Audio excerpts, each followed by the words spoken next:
Assalamualaikum warahmatullahi wabarakatuh. Perkenalkan, nama saya Muhammad Dugi Albar dengan NIM 2023-081054. Kali ini saya akan menjelaskan jurnal yang telah saya buat dengan judul Evaluasi Efektivitas Metode Pengujian Black Box dan White Box. Abstrak. Jadi tahap pengujian dalam proses pengembangan perangkat lunak memiliki peran penting untuk memastikan bahwa sistem berfungsi sesuai spesifikasi dan kebutuhan pengguna. Studi ini bertujuan untuk mengkaji sejauh mana efektivitas metode black box dan white box testing diterapkan pada sistem informasi akademik berbasis web. Black box testing menilai fungsional sistem dari sudut pandang pengguna tanpa memperhatikan struktur internalnya, sementara white box testing fokus pada analisis mendalam tahapan logika kode pemrograman. Penelitian ini menggunakan pendekatan kuantitatif melalui pengujian langsung pada beberapa modul sistem seperti login, input nilai, dan pembuatan transkrip.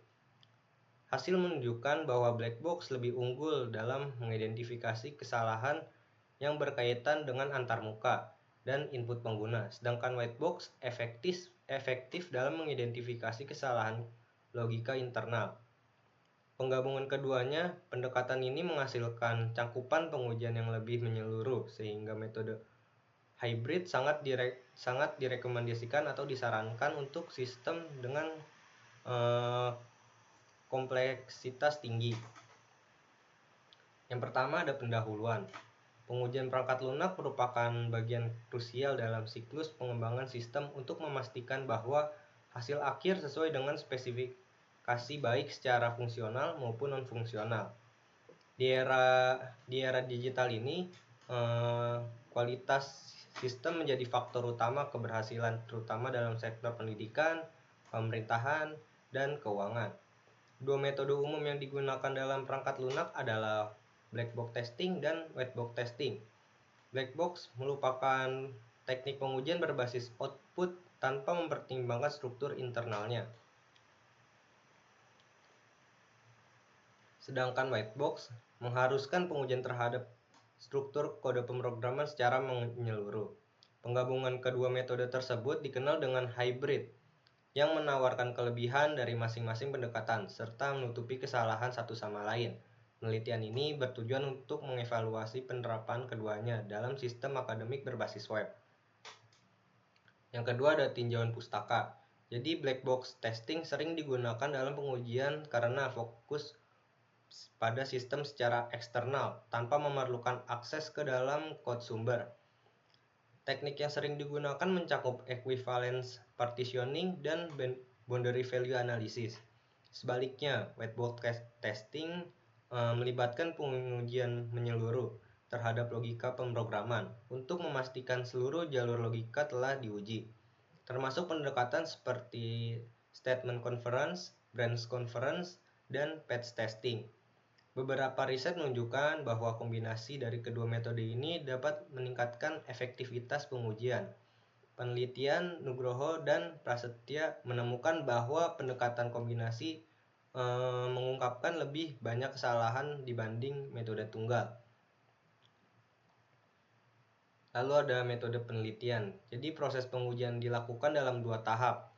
Tahap pertama menggunakan pendekatan black box yang berfokus pada pengujian input valid maupun tidak valid dari sisi pengguna. Tahap kedua menggunakan pendekatan white box dengan menganalisis jalur logika pemrograman secara langsung untuk menemukan kesalahan tersembunyi. Alat yang digunakan ini meliputi Postman untuk menguji API, lalu ada Chrome Developer Tools untuk menganalisis tampilan antarmuka, lalu ada Visual Studio Code untuk membaca struktur kode. Data yang dikumpulkan mencakup jumlah kesalahan jenis kesalahan seperti logika, tampilan, dan validasi, serta durasi waktu pengujian. Yang keempat ada hasil dan pembahasan. Melalui metode black box ditemukan 12 kesalahan, terutama pada tampilan input pengguna seperti kesalahan validasi dan ketidaksesuaian tampilan. Sementara itu, white box mengidentifikasi kesalahan dalam struktur logika seperti fungsi yang berjalan atau alur pemrograman yang tidak aktif. Dari segi efektivitas, black box lebih efisien dalam mendeteksi masalah tampilan. Kalau white box lebih mendalam dalam mengidentifikasi kesalahan logika tersembunyi.